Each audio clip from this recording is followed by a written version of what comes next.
இன்னொரு தட்டுல சாப்பாடு போட்டு எடுத்துட்டு வர வேண்டியதானே, உட்காந்து சாப்பிடுவீங்க.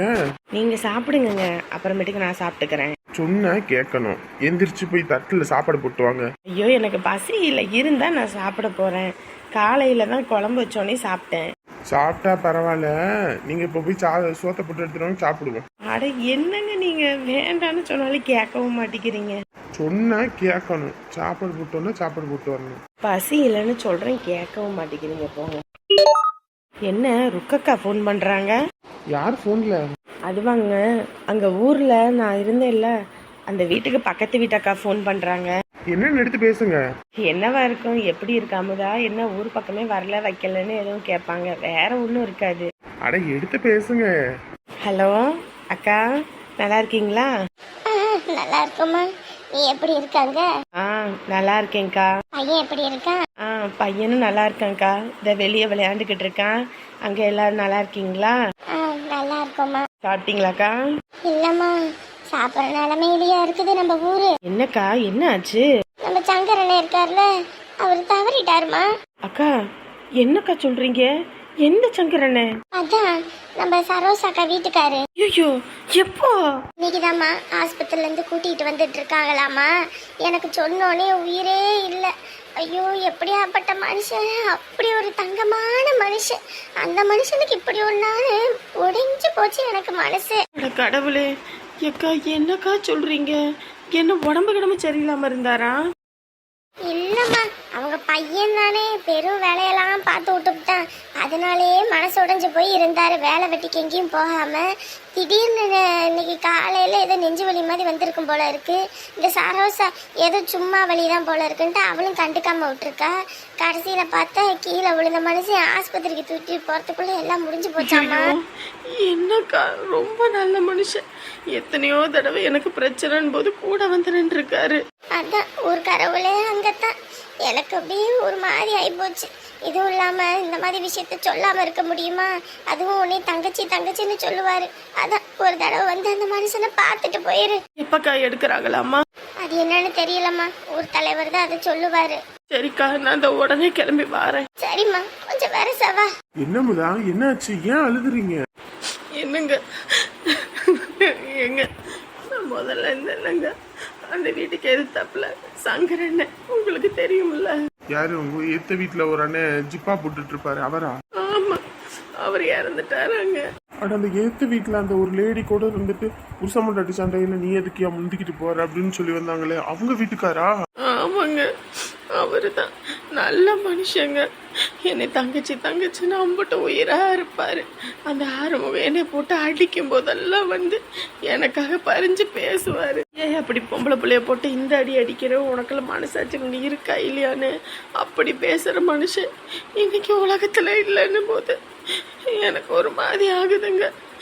ஒருட்டு போய் பார்த்துட்டு வந்துருவாங்க. இந்த மாதிரி விஷயம் காதல கேட்டுட்டு போகாம இருக்க கூடாது. நல்லதுக்கு சொல்லி போகணும், கெட்டதுக்கு சொல்லாம போகணும்னு சொல்லுவாங்க.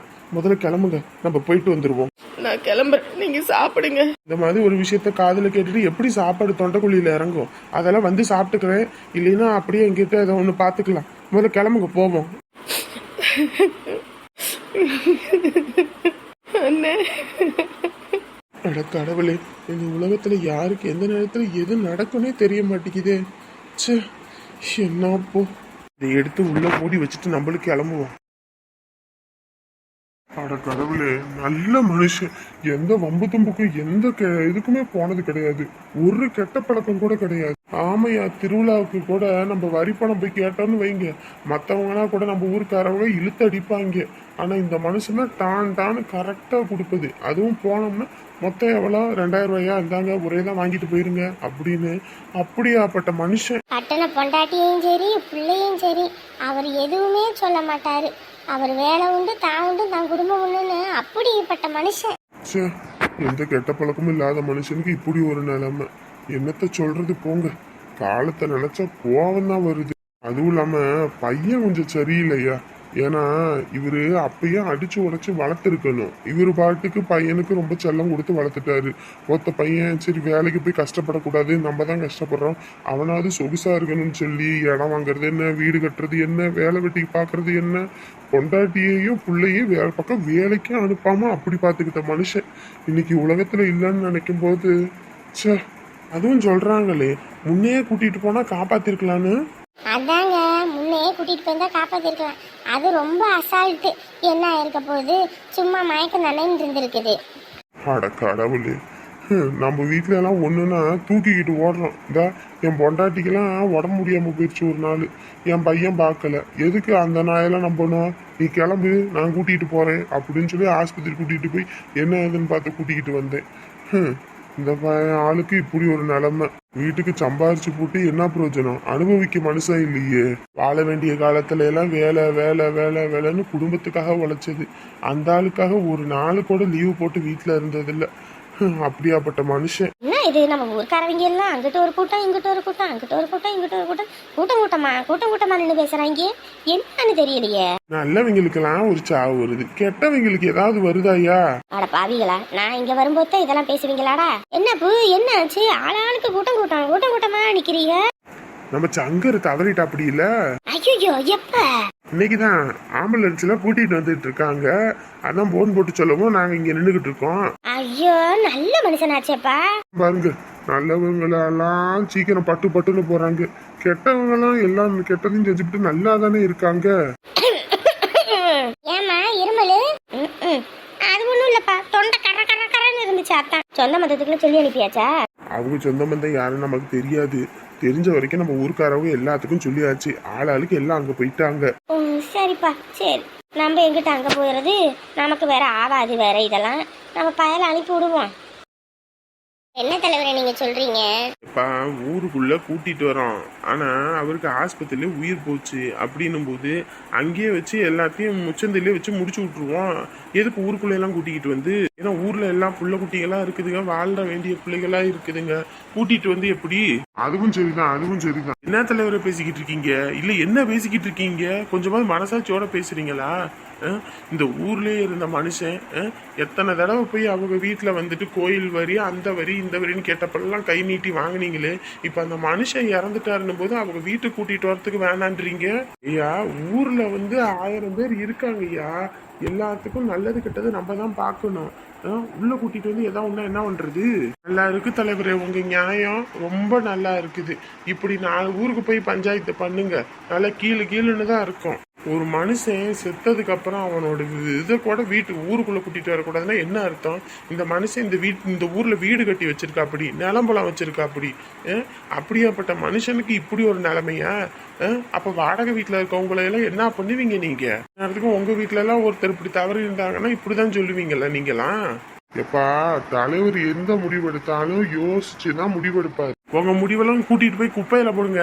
என்னங்க நினைச்சுக்கிட்டு இருக்கீங்க? இதுக்கு நான் ஒத்துக்கவே மாட்டேன். அன்னைக்கு கூட அவங்க வீட்டு பையன் உன் பிள்ளைய விரும்பிட்டான்னு சொல்லி 1000 பிரச்சனை பண்ணினேன். இப்ப என்ன அந்த குடும்பத்துக்கு சப்போர்ட் பண்ணி பேசுற? ஊர் தலைவர் என்ன முடிவெடுக்கிறாரோ அதுக்கு சப்போர்ட் பண்ணி பேசு. இங்க பாருங்க, நீங்க எல்லாம் வந்துட்டு ஊர் தலைவரை நம்பி வாழ்றவங்க, நான் அப்படி கிடையாது. நான் யாரை நம்பியும் வாழல. எனக்கு அந்த குடும்பத்துக்கும் பஞ்சாயத்து தான், இல்லைன்னு சொல்லல. இப்ப கூட அந்த குடும்பம் எனக்கு ஆவாதுதான். ஆனா ஒரு மனுஷன் செத்தவனையும் இப்படியெல்லாம் பேசுறீங்களே, உயிரோடு இருந்தா அப்படி பேசியிருப்பீங்களா? அது சொல்லுங்க பாப்போம். காசு பணம் உங்களுக்கு தேவைன்னு போது சங்கர் தேவைப்பட்டாரு, இன்னைக்கு அவரால் ஒரு இது இல்லைன்னு போது அவரை தூக்கி வீசுறீங்களா நீங்க? இங்க பாருங்க, இன்னைக்கு இப்படி முடிவெடுத்த தலைவர் நாளைக்கு உங்களுக்கே ஏதாவது ஒரு நாள் இப்படித்தான் முடிவெடுப்பாரு. ஏன் தலைவரே, காலத்துக்கு நீங்களே தலைவராக இருந்துருவீங்களா? ஊர் தலைவர் என்னைக்காவது ஒரு நாள் மாறுவார்ல. அப்ப வேற ஒருத்தர் வந்தா உங்களுக்கு இப்படி ஆகி போய் உங்களை வீட்டுக்கு கூட்டிட்டு வரக்கூடாதுன்னு சொன்னா நீங்க கம்முன்னு இருப்பீங்களா? என்னப்பா வாய் இருக்குன்றதுக்காக வாய்க்கு வந்தபடி பேசிக்கிட்டு இருக்க? ஊர் தலைவருக்கும் ஆளுக்கும் வித்தியாசம் இல்லையா? இவங்களுக்கெல்லாம் வந்தா ரத்தம், எங்களுக்கெல்லாம் வந்தா தக்காளி சட்னியா? மக்கள் எதுக்கு உங்களை தேர்ந்தெடுத்தது? எங்களுக்கெல்லாம் நல்லது பண்ணுவீங்கன்ற ஒரே காரணத்துக்காக தான். சும்மாலாம் உங்களை கூட்டிட்டு வந்து அங்க மேடையில வைக்கல.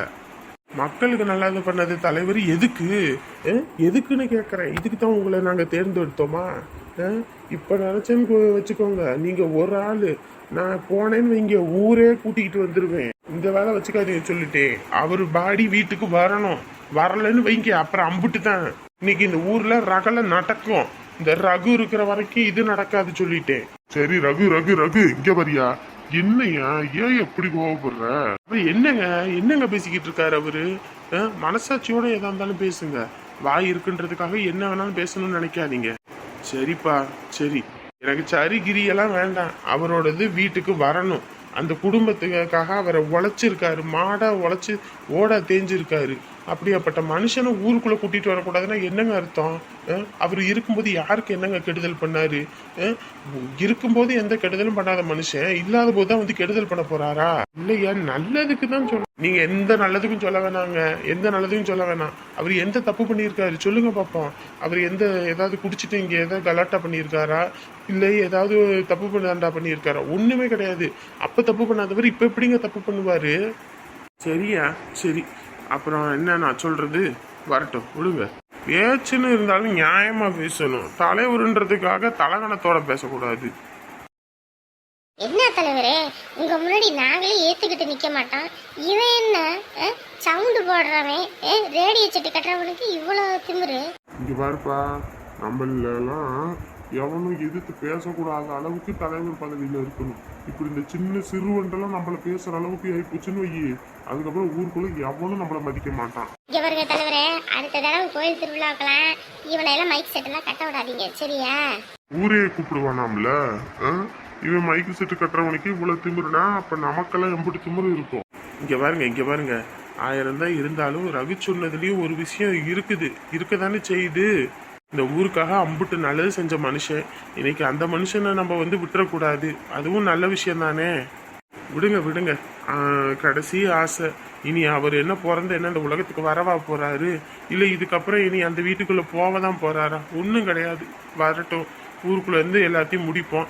சாயங்காலம் 6 மணிக்கு விளக்கு வச்சு எடுப்போம். இதுக்கு மேல நம்ம ஒன்றும் பண்ண முடியாது சரிங்களா? வீட்டுக்கு வீடு போய் மாலை காசுன்னு சொல்லிட்டு 50 ரூபா வாங்க சொல்லுங்க. மொத்த இதையும் நம்ம ஊருக்காரவங்களுக்கு நம்ம தான் பார்த்தாகணும். சரிங்க தலைவரே. இன்னைக்கு இருந்தப்ப நீங்கள் சைன் போட்டு அமௌண்ட்டை வாங்கிக்கோங்க. நான் ஆஃபீஸர்கிட்ட பேசிட்டேன். ஏன்னா கல்யாணத்துக்கு வேற நாள் ரொம்ப கம்மியா இருக்குங்க. நானும் வேற அங்க ஊட்டியில வேலை பார்க்குறேன். எனக்கும் லீவு கிடையாது. சும்மா வந்துட்டு போறதுக்கு. ஞாயிற்றுக்கிழமை ஒரு நாள் லீவு தான். இன்னைக்கு தான் முடிச்சு விட்டாலும் முடிக்க முடியும். உங்களுக்கே தெரியும், ஞாயிற்றுக்கிழமை எல்லா ஆஃபீஸுமே லீவு. நான் அந்த சாருக்கிட்ட சொன்ன ஒரே காரணத்துக்காக தான், அதுவும் இல்லாமல் உங்களுக்கு ஒரு எமர்ஜென்சி சுச்சுவேஷன்ற ஒரே காரணத்துக்காக தான் என் ஃப்ரெண்டுகிட்ட பேசுவோம். சரிங்க நான் வரேன் அப்படின்னு சொல்லி வரேன்னு சொல்லியிருக்காரு. கரெக்டாக 4 மணிக்கு வந்துடுங்க, எல்லாத்தையும் முடிச்சிடலாம். அதுக்கப்புறம் அவங்க வந்து பார்த்து கையெழுத்தை போட்டு காசை வாங்கிக்கிட்டோம். சரிங்க. சரி, அப்போ போயிட்டு டாக்குமெண்ட் எல்லாம் எடுத்துகிட்டு வந்துடுறீங்களா? அந்த உடனே போய் எடுத்துட்டு வந்துடுறேன். சரி போயிட்டு வந்துடுங்க. அம்மா ரொம்ப திட்டினாங்களாம்மா என் அத்தை. அடி போடி, வாங்கி தின்னு சொல்லி வாய்க்கு வந்தபடியெல்லாம் பேசி போட்டாடி. கம்முன்னு நம்ம பாட்டுக்கு செவனேன்னு கஞ்சை குடிச்சிட்டு கூட குடிச்சிட்டு இருந்திருக்கலாம். வாய் நம்மன்னு இருக்கு, எதையா திங்கணும் போல இருக்குன்னு நீ சொல்லவும், அது தம்பி வாங்கி தரேன்னு சொல்லவும் அங்கிட்டு போனதுக்கு மானாவரியா பேசிவிட்டா. என்னையவே இந்த கிளி கிழிக்கிறாளே, உன்னை என்ன கிளி கிழிச்சிருப்பா. ஐயோ சாமி, என்னால நினைச்சு கூட பார்க்க முடியல. குளிக்கலான்னு வெளியே காலடி எடுத்து வச்சதுதான் இவங்க வண்டியை பார்த்துன்னு விருட்டுன்னு ஓடி வந்து உன்னை கூட்டிட்டு வந்துட்டேன். இல்லைன்னு வைய இன்னைக்கு என்னை ஆஞ்சிருப்பாங்க. ஏண்டி, உன் மாமியார்கிட்ட எல்லாம் பக்குன்னு உயிரை கையில பிடிச்சிக்கிட்டு தாண்டி இருக்கணும். எப்படியோ பொழைச்சிக்க, அப்புறம் அவ்வளவுதான். ஏம்மா அதான் அவர் இருக்காருல்ல, அவர் பார்த்துப்பாரு. ஆமா, இவர் பாப்பாரு. அடியே, நம்மள இந்த அளவுக்கு கழுவி ஊத்துறாங்கன்னா அங்க அந்த மனுஷனுக்கு எந்த அளவுக்கு கழுவி ஊத்தி இருப்பாங்க. வயசுல ஒரு மூத்தவன் கூட பார்க்காம என்ன மானாவரியா பேசுறாடி. ஐயோ சாமி, என்னால நினைச்சு கூட பார்க்க முடியல இப்ப கூட. இங்க பாரு, உன் மாமியார்கிட்ட எல்லாம் குடும்பம் நடத்துறதுன்றது அவ்வளோ பெரிய விஷயம். எப்படியாவது பொறுப்பா குடும்பத்தை நடத்திக்க, அப்புறம் அம்புட்டு தான். அம்மா, கோவம் உள்ள இடத்துல தானே குணம் இருக்கும். அந்த மாதிரி என் மாமியார் கோவக்காரவங்களா இருந்தாலும் நல்லவங்கம்மா. எவ்வளவுதான் செய்யி, இவளுக்கு மட்டும் நன்றின்றதே இருக்கிறதுல. அப்போ பெத்த தாய அந்த அளவு பேசியிருக்காரு, கொஞ்சமாவது யோசிக்கிறாள் அவளாம். அம்மா, அங்க போயிட்டு நான் என் பாசத்தாலே என் மாமியாரை மாத்திருவேம்மா. ஏமா, அந்த பத்திரத்தெல்லாம் எடுத்துட்டு வாங்க. பத்திரமா? என்னப்பா? ராஜா கிட்ட பேசிட்டேன். அவர் அதெல்லாம் எடுத்துட்டு வர சொல்லி இருக்காரு. எடுத்துட்டு வந்தா இன்னைக்கு டாக்குமெண்ட்டுக்கு எல்லாமே எழுதி கொடுத்துருவேன். நாளைக்கு நீயும் தங்கச்சியும் போயிட்டு காசு வாங்கிட்டு வந்தா மட்டும் போதும். நாங்க மட்டும் எப்படி போய் காசு வாங்கிட்டு வர முடியும்? 1 ரூபாயா 2 ரூபாயா 60 லட்சம் பணம் இல்லையா? அப்புறம் நான் என்ன பண்ண முடியும்? அங்க எனக்கு போய் பொழப்ப பார்க்க வேணாமா? ஏண்டா இவளுக்கு கல்யாணம், கூட பிறந்தவன் நீயும் எதையும் கண்டுக்காம உனக்கு என்ன போச்சேன்னு சொல்லிட்டு அங்கே போய் உட்காந்துட்ட.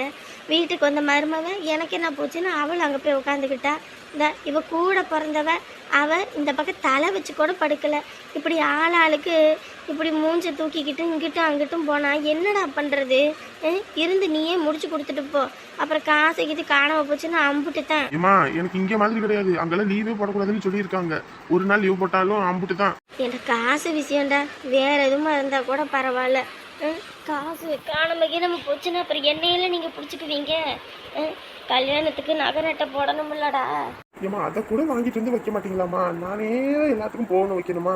அண்ணே என்னன்னு நீயே இப்படி பேசுற? அம்மாவோட நிலைமை கொஞ்சம் புரிஞ்சுக்கோ. ஏன் வாய்க்கிலேயே வக்கனையா பேசுறல? ஏன் உனக்கு இது கூட பண்ண முடியாதா? வீட்டுல இங்க இருந்து ஊரே தெரியுது, ஏன் இது தெரியாதா? சரிடா விடு, நான் மாப்பிள்ளைய கூட்டிட்டு போய் வாங்கிக்கிறேன். என்ன அமுதா வீட்டுக்கார் வாரேனாரா? இல்லடா சாமி, மாப்பிள்ளைய தான்.